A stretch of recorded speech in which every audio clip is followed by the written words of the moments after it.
কয়েকটা কথা। ইউনিভার্সিটিতে কিংবা ইউনিভার্সিটি থেকে ফেরার পর বা ফেরার পথে বহু মানুষের সাথে বা কিছু কিছু মানুষের সাথে বাস্তব বা বাস্তবতা নিয়ে দু একটা কথা হয়েই থাকে। এই গত শুক্রবার ইউনিভার্সিটির বাইরে একটা চায়ের দোকানে চা খেতে গিয়েছিলাম। সেখানে দেখি দুজন মধ্যবয়স্ক পুরুষ তর্কাতর্কি করছেন। একজন বলছেন আমার জীবনে বেশি দুঃখ, অপরজন বলছেন আমার জীবনে বেশি দুঃখ।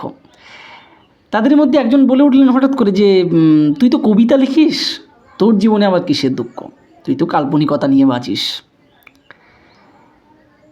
বা যে জীবনটা তো কবিতা নয়, বাস্তবতা খুব কঠিন জিনিস, বাস্তবতা খুব রুক্ষ জিনিস, বাস্তবতা খুব নিষ্ঠুর।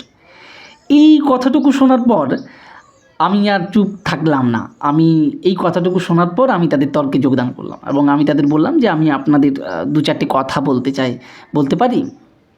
একজন বললেন ওনাদের মধ্যে যে হ্যাঁ বলুন, কি বলবেন। আমি শুরু করলাম। আমি বললাম যে আসলে কি বলুন তো, আমরা ধরেই নিই যে কবিতা মানে বসন্তের হাওয়া, নীল আকাশ, খোলা চুল, মেঘ বা প্রেমের কাল্পনিক বিলাসিতা কিংবা চাঁদের আলো, জ্যোৎস্না ইত্যাদি ইত্যাদি। কিন্তু শিউলির স্নিগ্ধতার মতো একটা ভয়ঙ্কর, একটা ভীষণ রকম সত্য কথা হলো যে কবিতার চেয়ে নগ্ন এবং কবিতার চেয়ে জ্বলন্ত বাস্তবতার কিছুতে থাকতে পারে না, সম্ভব নয়। বাস্তবতা আমাদের যেখানে স্রেফ একটা ঘটনার মুখোমুখি দাঁড় করিয়ে দেয়, কবিতা সেখানে আমাদের সেই ঘটনার বুক চিরে সেই ভেতরের রক্তক্ষরণটাকে টেনে বের করে আনে। আপনি যাকে রুক্ষ বাস্তবতা বলে মনে করছেন বা আপনি যাকে কঠিন বাস্তবতা বলে মনে করছেন, কবিতা তাকেই শব্দের চাবুক বানিয়ে আমাদের বিবেকের সামনে দাঁড় করিয়ে দেয়। পেটের খিদে যখন মানুষকে পশুর পর্যায়ে নামিয়ে আনে, তখন সুকান্তের কলম থেকে আর রোমান্টিকতা ঝরে পড়ে না। তখন সুকান্তের কলমে উঠে আসে ক্ষুধার রাজ্যে পৃথিবী গদ্যময়, পূর্ণিমার চাঁদ যেন ঝলসানো রুটি। বলুন তো, এর চেয়ে জীবন্ত, এর চেয়ে তীক্ষ্ণ, এর চেয়ে বড় আর বাস্তবতা হতে পারে?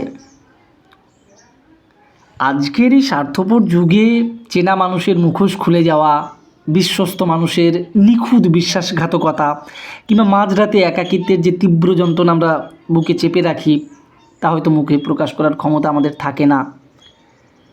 কবিতা তখনই আমাদের অবরুদ্ধ চিৎকারকে শব্দে রূপ দেয়। আসলে বাস্তবতা হলো সেই নির্মম হাতুড়ি যা প্রতিদিন আমাদের পিটিয়ে ভেঙে গুঁড়ো করে দেয়।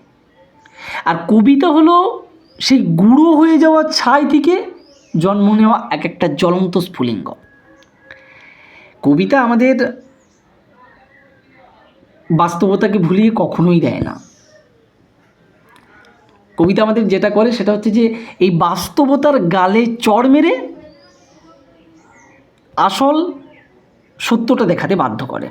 আমরা বাস্তবতার আগুনে প্রতিনিয়ত পুড়ছি, এ কথা সত্য, কিন্তু তার থেকেও ভয়ঙ্কর সত্য যে আমরা সেই পোড়া বা পুড়ে যাওয়া ক্ষতের উপর কবিতার মলম লাগিয়ে বেঁচে থাকার জেদেও কিন্তু আমরা প্রতিনিয়ত খুঁজে চলেছি।